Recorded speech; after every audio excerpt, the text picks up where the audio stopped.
Welcome parents, families, and staff. Thank you for tuning in today. I know during this time of so many challenges around us and so many unknowns, information is truly important. And so I am hopeful that after this session this afternoon or this evening when you're watching this, you'll have some of those answers and hopefully some confidence in all of the work that has been done and continues to be done to make sure that EUSD is absolutely ready for any scenario. Before we begin, I want to thank everyone who sent in questions in our Google form or who's reached out via email or phone call to provide input or thoughts. I truly have appreciated hearing the stories of our families and our staff, the challenges, the hopes, and the ideals that we all have. We truly are anticipating and looking forward to the day that we get to bring our children back on campus. That is really what school is about. EUSD has always been student-centered, and it is very hard to continue to imagine school buildings without children. At the same time, we are absolutely committed to our students and staff's health and well-being and their safety. And so we have been continuing to have that in the forefront in all of our decisions. So I'm going to share with you some of our plans to allow you a peek in to next steps and hopefully answer questions about related guidance. If there are questions that you still have after watching this today, please know that we have also included a new set of FAQs on our district website, and we'll continue to update that as we receive questions or potentially as guidance changes. So first, on behalf of our Encinitas Union School District Governing Board and our team here, we want you to know that we are continuing to work and provide information on our updated public health orders, information regarding distance learning, updated plans for reopening, and timeline and next steps. We want to make sure that we use either video messages, emails, posting on our website and social media, information as quickly as possible, but also as thoroughly as possible. So we'll share with you a few of our plans to make sure that you have updated information throughout the next few weeks, and then also obviously when school starts. Our priority in our planning with our committees and our work beginning last spring has always been to ensure that students and staff can confidently return to a safe environment conducive to learning and work. And we choose some of those words intentionally, confidently. We know that you have trust in us and you place your trust in us to make sure when your students come to school that they are cared for and it is safe and it's a safe environment. Likewise for our staff, it is very important to us that when people come back after this trying time that they know that every possible safety precaution has been taken to lower any potential risk to any of our big people or small people that are on campus. So 4 of our principles that have been a part of our planning process all along have been in absolute adherence to follow public health guidelines. Additionally, we've wanted to maintain our district values and priorities to make sure we were making decisions that have followed that has served us so well in the past. We have had done intentional work to make sure that we've established systematic protocols. We want to make sure that as we look at the guidance and as we prepare our schools, that every single campus, every single protocol is followed in the same way and that we can be assured that that is done. And last, again, making sure that we're providing timely and transparent communication. So as a reminder, our timeline that we did in June that we shared in a variety of different meetings and webinars, we shared the timeline that helped us get to the June place where we had planned so many different scenarios that we still believe and need are important. And then our intention was for this August to make sure that we open school with one of the scenarios, and we knew all along that scenario would be based on what the public health order at the time said would be appropriate. And at that time, and as we continue to do, our mantra has been to plan and prepare for everything, and I am very pleased and thankful that our team has consistently had this in their intentions, because we knew There are so many unknowns and uncertainties, and this journey of the pandemic has taken so many unexpected turns that we wanted to make sure that we thought of every possible scenario to be ready for, to make sure that our students and staff were well taken care of.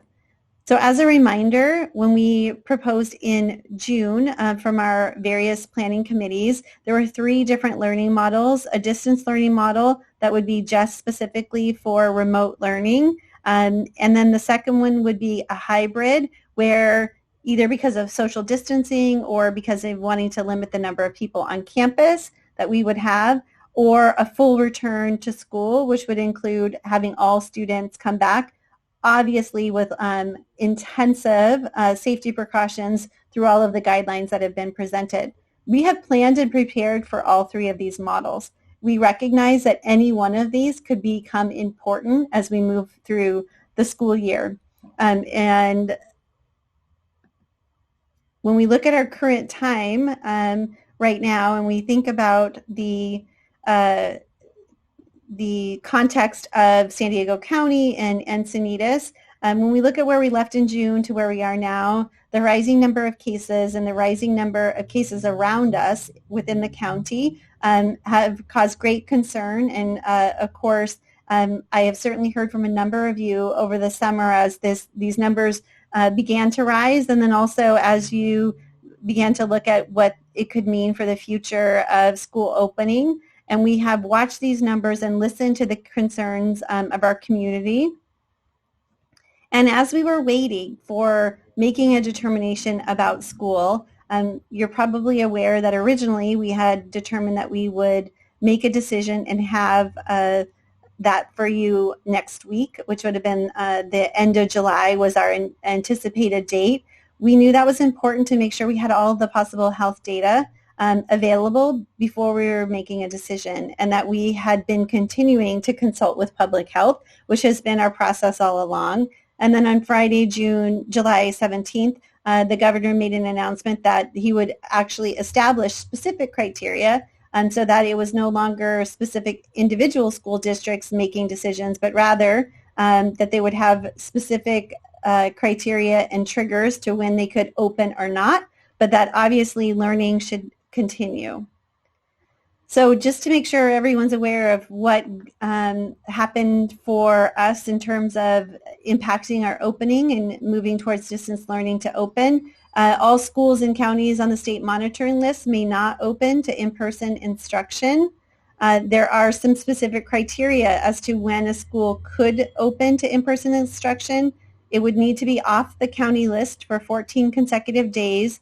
There would need to be consultation with public health, and there'd need to be a demonstration of meeting the reopening guidelines.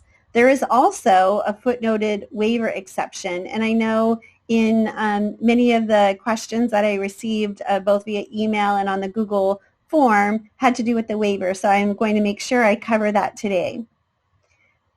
Additionally, there's been a number of questions from families. Is this going to mean that our schools will open and close consistently if the county ends up on the watch list again? And I want to share with you that no, once the school district reopens, because we're no longer on the county is no longer on the watch list, the only requirement from then on is to make sure we're doing increased testing and monitoring. However, the governor also established new criteria for other reasons that a school could close once open, having to do specifically with students who are infected with the virus or staff members. So another reason a class, a school, or a district could close would be, for example, if in a classroom one or more students had a positive test for COVID, we would close that classroom for 14 days as those students were quarantined, including staff, and obviously any other student who was in close contact with that person. Additionally, if we had multiple classes in our district that had multiple classes in a school that had students that tested positive, the entire school would close. And then finally, if 2 or more of our schools had cases and were required to close, we would at that point close the entire district. So in thinking about how we have been placed on the county monitoring list at the state level, it is actually this particular number here that is in blue, and it's only one item that has landed San Diego County on that list, and it is the case rate per 100,000. That number, and this fluctuates daily, 140 something to 157 and back and forth, but right now, that number would have to be obviously less than 100. So our current guidance leaves, how does that impact us in San Diego County? Well, once the governor made his orders, then our county public health submitted their public health order, which included the language of rolling back the in-person instruction for schools. And so at this time, schools, according to the county public health order, are closed for in-person learning. And then when we add to that other guidance, we have the sector guidance from the California Department of Public Education, and then we also have guidance that we've used in our planning from the California Department of Education. So I wanted to mention the waiver because I think it's something that has also been a lot of, has been a part of social media and other questions because I think everyone wants children to be back in school when it's safe. There's no question. That is something we all agree upon. How quickly that's done and when that is done, I would absolutely say that there's differing opinions. So this waiver was something that many people questioned, either concerned that the district would consider a waiver or requesting that the district consider a waiver. The waiver is written only for elementary schools, and it would require the school board labor agreement. So, for example, our teachers union and our classified union, it would require our parent organizations, our PTAs, our community organizations to all in concert agree that a waiver would be appropriate for Encinitas. And that would be saying that would be determined that we believe that the district safety precautions would be appropriate and that we should be able to open for in-person instruction. However, there's a lot of questions still about the waiver process, and even earlier today, as early as noon today, in my county meeting, there's still questions about the intent of the waiver and what that would look like. For example, there is questions as if the purpose of that waiver is to actually allow for some small groups of targeted in-person instruction. Meaning, for example, some of our most vulnerable students who may not be able to access any of the technology or lessons at home? Or is it meant to supplement instruction? Or is it meant for communities that are in a county to be able to overrule the current public health guideline? Our Dr. Pon, who is the director at the California Department of Public Health working with schools on a call on Monday, said that the state is actually coming out with a framework that will determine some of the triggers, what are some of the things that they would look for in districts or in schools. And she alluded to the fact that it could have to do with available testing as well as the context of the particular city, zip codes, that kind of thing that might be a part of that. We still do not know what that would look like. I would say that there is talk that perhaps a waiver could allow for things like one-on-one testing of our students with special needs or some of those services that absolutely are essential but that could not be delivered in a virtual format.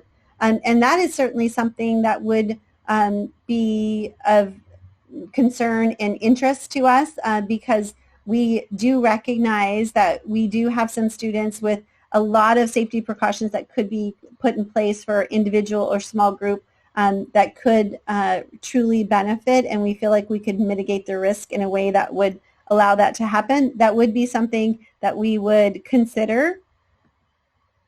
When we think about distance learning for reopening, we have made the decision based on current health recommendations, wanting to make sure that we are following the procedures and protocols that our health officials are determining are right for opening and right for large groups coming back on campus. So therefore, we will be starting the year with distance learning. We also know that by starting the year with distance learning, it assures a safe reopening for staff and for students. As we think about wanting to bring people back on campus, being able to do a slower approach to allow adults and others to start making sure that all of our safety procedures are in place allows us to be prepared for when students return. Additionally, it allows us to make decisions and move forward. I know sometimes the uncertainty of things can paralyze decisions, and we don't want to spend another week or two waiting to see if those 14 days or we start calculating additional days when we can make a decision now to open through distance learning and know we can move forward. This also allows us to adjust some plans. Immediately, we started working with teachers to plan additional training for distance learning, and we immediately decided to start enrolling more families into our cloud campus who would want to, and then we're also we started immediately looking at ways to provide additional childcare. That certainly was some of the questions I received, one of the top questions. And then also I know parents and students wanting to begin planning on what that would look like. Many of you talking about things like pods and others, so people can start moving forward. Obviously, we want to continue to monitor options that perhaps would allow us to bring small groups back, either individuals or cohorts, if it was determined that was safe. And then we want to continue to have ongoing monitoring of all state and county orders to be able to work with our committees to determine the next phases. So as we look at distance learning, we want to acknowledge the fact that there's a vast difference, we believe, as we move forward in this next year, a vast difference between how we did distance learning in the spring and how we're doing distance learning in the fall. And that's certainly a question that came up many times for families. So we want to share, we recognize that distance learning in the spring was an emergency. We had to immediately go into a different format to work remotely, to have teachers do the very best they can with limited resources, limited to no training, and really on the spot create that. And our staff and teachers did a remarkable job. Our families did a remarkable job in a really emergency crisis situation. However, as we look at opening schools in the fall, we recognize the importance of thinking about this experience differently, elevating and using our knowledge and our time to make sure that the quality of instruction, the quality of learning, the engagement of our students is heightened, and parents and teachers can proudly recognize that the opening of distance learning in the fall is vastly different and truly meeting the needs of students. It will not be perfect. It will not replace in-class instruction. I will always be a proponent of having students and teachers in class because that is where the magic happens. But we do have more knowledge, more tools, more resources, and more time to do a much better job for our families.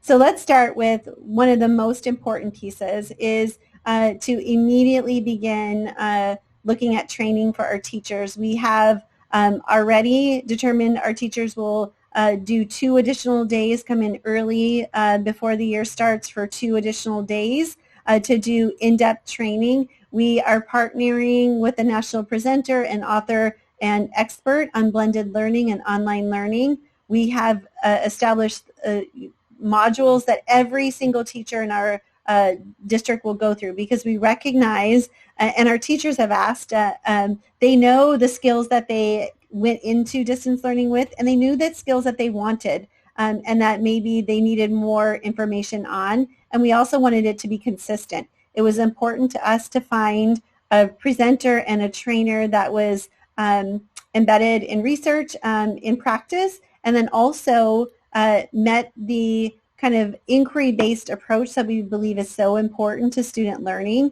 And all teachers will go through these modules about how do you actually determine course content, how do you create a scope and sequence and instructional timeline for the learning that needs to take place.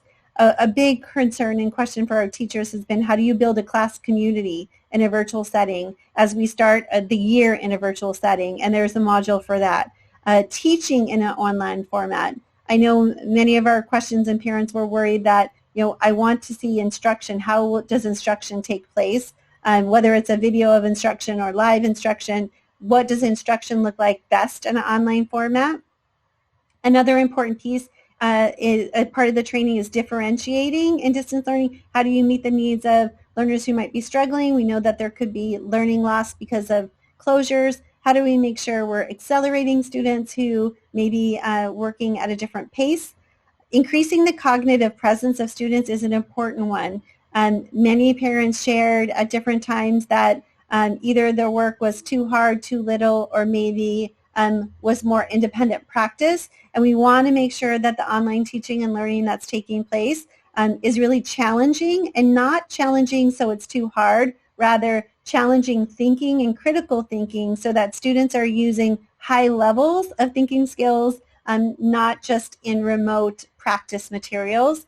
And we want teachers to be able to make the most of both asynchronous and synchronous, so live instruction and things that students can do at different times, and knowing which tool is best. Facilitating the rigorous learning, also having tools to support learning and engagement. Our teachers have a number of tools in their tool belt, but this training also offers some new ones that are specifically supportive of teaching and learning on an online format. And then finally, assessment and distance learning, because in this new semester of distance learning, or as we begin the year in distance learning, we know that assessment is going to be important, not only to see where students are when they walk in to their classroom virtually for the first time, but also to determine student grades and student progress along the way. Distance learning, additionally, these are some specific requirements, and I know this is one where parents have said, what's different? There is a minimum number of hours, and this is academic content. So it's not exactly how many hours of instruction, but how much time students are spent that students are spending in cognitive content. So this could be with teachers online, where teachers are presenting, or there's class meetings live, and it could also include academic tasks that are provided for students to do independently outside of the live teaching. There will be daily live instruction every day for students, so students will get that every day. There will be at least 2 full class ones. We are making sure that it should be the equivalent of what the type of learning that happens in class. So not just practice, but the same new concepts that would be done in in-class learning. Each student will also have 2 small group synchronous or live groups with their teacher. The live instruction in a small group is a really critical component to meeting the needs of all learners, and also allows students to have that social emotional learning met, where teachers are in a small group and can really connect with them, which I know in some cases parents felt was missing if they didn't have that small group time, because in a large group Zoom session, students might have felt lost. Attendance is taken daily. Parents are the coach. You're not the teachers. I know many have said we haven't signed up to be a teacher, so the look of this should be that parents are a coach. We will have the ability to disperse materials regularly, which is different than when we're at a stay-at-home order. Our teachers can access their classrooms and the materials in their classrooms, which is different than before. Tools will be made available. We did hear from parents about what tools were missing in a remote learning format last time, so we'll make sure that there's some paper pencil tasks. Also, obviously, we'll do iPad distribution. We'll also be distributing keyboards, which parents ask for, and stylus for our young students, so that writing, I know I saw a video of a student last year who said what he was looking forward to most coming back to school was not having to write with his finger. So that stuck with me, so we'll make sure they have other writing utensils. No matter when a short-term closure happens, we'll make sure that we do fall and spring report cards entirely, because it's no longer the same setting as last time. We'll be doing parent conferences virtually, and we have plans to prevent disengagement, because we want to make sure that all students are attending and participating and are getting valuable learning on a consistent basis. Many parents in the questionnaires or the questions submitted ask for a sample schedule. So what I want you to notice is that a sample schedule actually takes throughout the school day, and there are breaks of the type of learning throughout, because we do know that many of our families said, I don't want to be my child to be sitting at the computer all day long, and I don't, that their attention span is only so much with a Zoom session. So you'll notice some intentional breaks, and this is just a sample. Our teachers by grade level will be creating other schedules, but in a similar premise. So a student might start with a synchronous class meeting to talk about the day, set the schedule. They could be doing some assignments, and the LMS there is the Learning Management System. Many of you will note that as either Seesaw or PowerSchool or Google. And then teacher office hours, we heard from many families how valuable teacher office hours were, so that if questions could be answered quickly, or they knew of a time to be able to do that. The breaks for lunch, and then obviously the continuous work on assignments in the afternoon, and then perhaps a meeting to close out the day, and then some time to complete other tasks. The other major question that I wanted to make sure we answered was the difference between the cloud classroom and our distance learning that we're starting for all students. We set up the cloud campus in order to provide distance learning for families that chose that for the entire year. And so to me, the biggest difference is this is a very clear, consistent idea and class and delivery system from August to June, meaning that your child will be in the class with their classroom virtually for the entire year. If the public health orders allow us to come back to school, these students will still stay on their cloud campus, still stay in their class doing distance learning. So that is truly the biggest difference. There is a little bit additional, I would say, synchronous or live teaching as they create class communities. It is based on a personalized learning approach, and it's interdisciplinary in that the science and social studies content are all blended together, but same district grading policies, assessments, timeline, schedule is the same. Most of this synchronous or live teaching will be done in the morning before noon, and the afternoon becomes more of project and independent work time. So a sample schedule here as well. You'll notice not that much different in terms of time instruction, because those minimum instructional periods of content are the same for everyone. And so another question is about special populations, and I will make a note here because I know many families in your questions were about your special populations or specific groups of students and how their needs would be met. All of our special populations will be doing separate webinar or video messages about, so that we can absolutely answer some of those questions more specifically. But in a broad overview, I want you to know that all of our delivery models include special education services, so both at the cloud campus and through distance learning. All of our IEPs will be done virtually, and there is absolutely no in-person instruction at this time, and that means no in-person at school or in the home. We do utilize our instructional assistants to support our special populations, our special needs students in a variety of different ways. We will be and continue to provide English language development services for our EL learners, including doing assessments virtually and providing access. Spanish language resources for DLI. We will provide some Spanish language resources in the cloud classroom. However, regular distance learning at the school sites of Pawlecky Central and Capri for students who are enrolled in DLI at their campuses will automatically include and be mirror the DLI experience of the classroom in terms of the Spanish language model and having a Spanish speaking teacher. DLI is not offered in the cloud campus, although we do have some Spanish language resources, and there will be a separate DLI meeting or video to kind of go over those in more detail. Intervention services, we've actually increased that to make sure that all school sites are increasing their opportunities for intervention across campuses.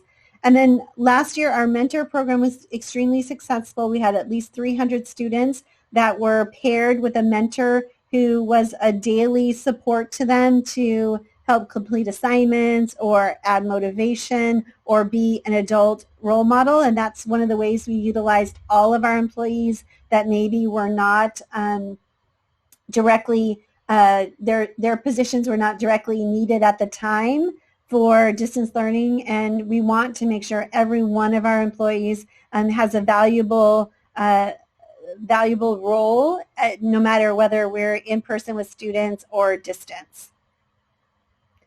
Next, childcare. Certainly, this would probably be the biggest question I received in our questions sent beforehand. We are looking at a number of options. We are trying to see if we could get a waiver to be able to allow Aspire to operate, and we're waiting to see if that's going to take place. That currently isn't allowed under the current restrictions of before and after school programs when schools are in session, distance or not.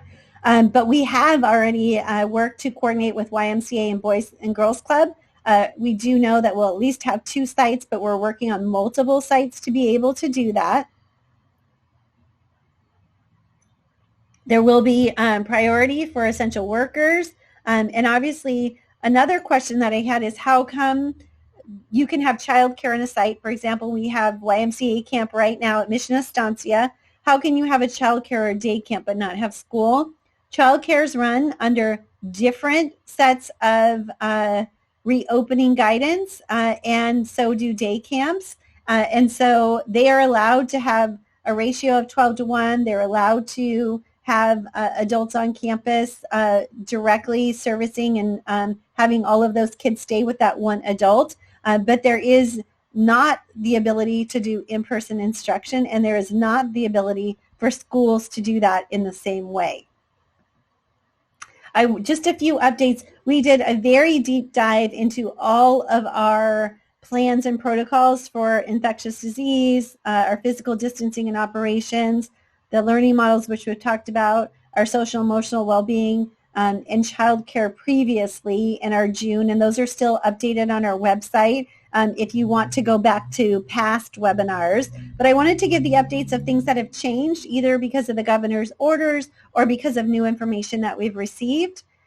So the first is infectious disease. We will be screening all staff and students. We actually no longer have to do temperature checks of children, but we are working on protocols for symptom checks that can be done at home and uploaded to be shared with the school. Obviously, before we come back to school in person, we'll give you the specific directions and examples of how that will look.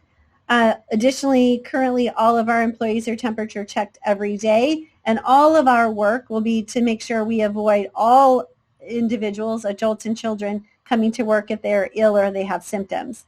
However, if somebody is at work or school and shows a symptom, the county has developed a decision tree that is very specific to us.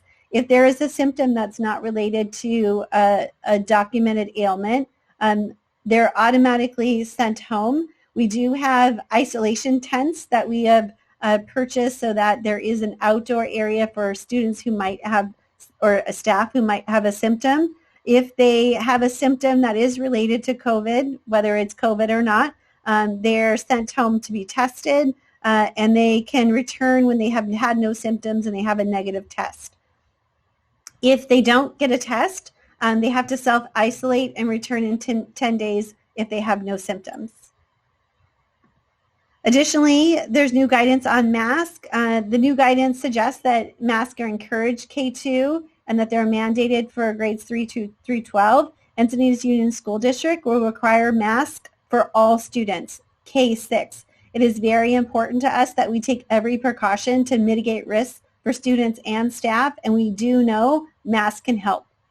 Students may be excluded from school if they are not wearing a mask. Obviously, we will provide masks for any students who do not have them, and certainly they can wear them from home. However, if there is a refusal to wear a mask, a student could be excluded and would need to do distance learning.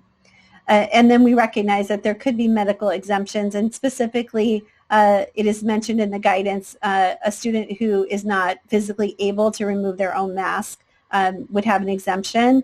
And certainly for the youngest population or students in that category, shields or others would be considered.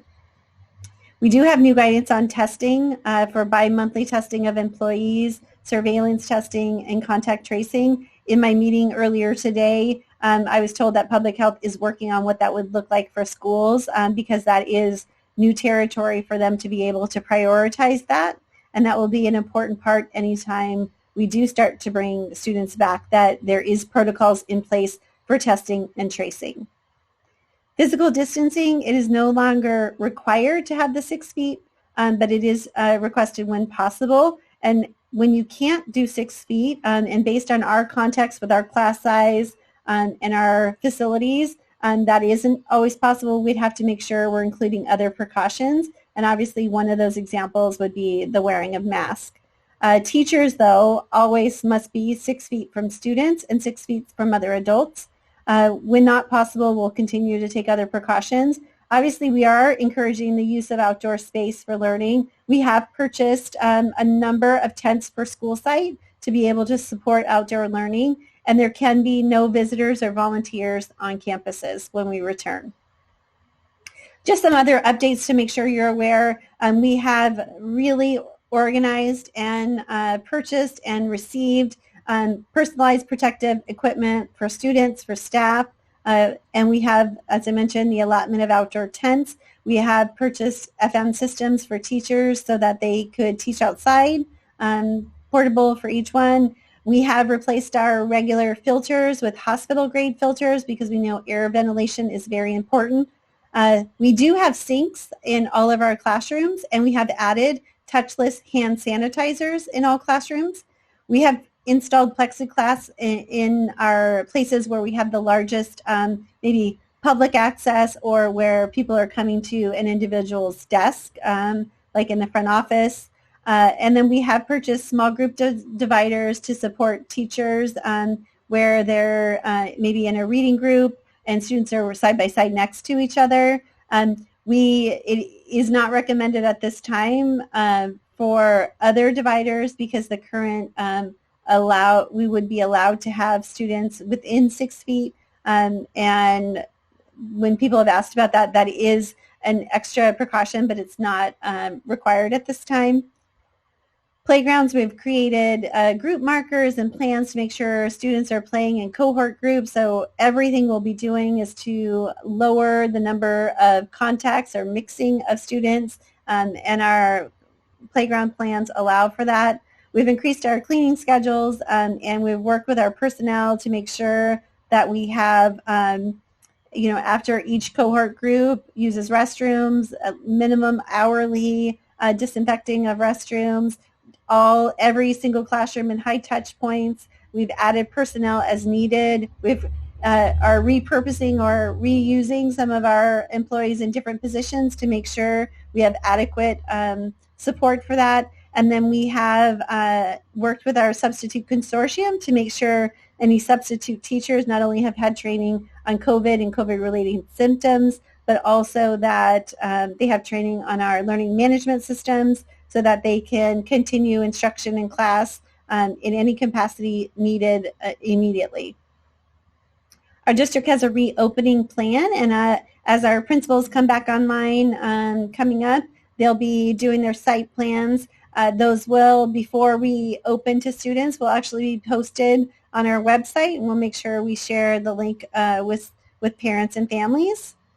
And then I also wanted you to know that obviously this video message is being posted today, but that beginning the week of August 3rd all the way through August 17th, we'll do a series of video topics on dual language immersion, English language support, special education, some other questions I certainly had from parents about supporting social emotional needs, preparing for the new school year at home, And then we'll also be doing a video series on logistics of starting the year, what it's going to look like to pick up materials and class placements.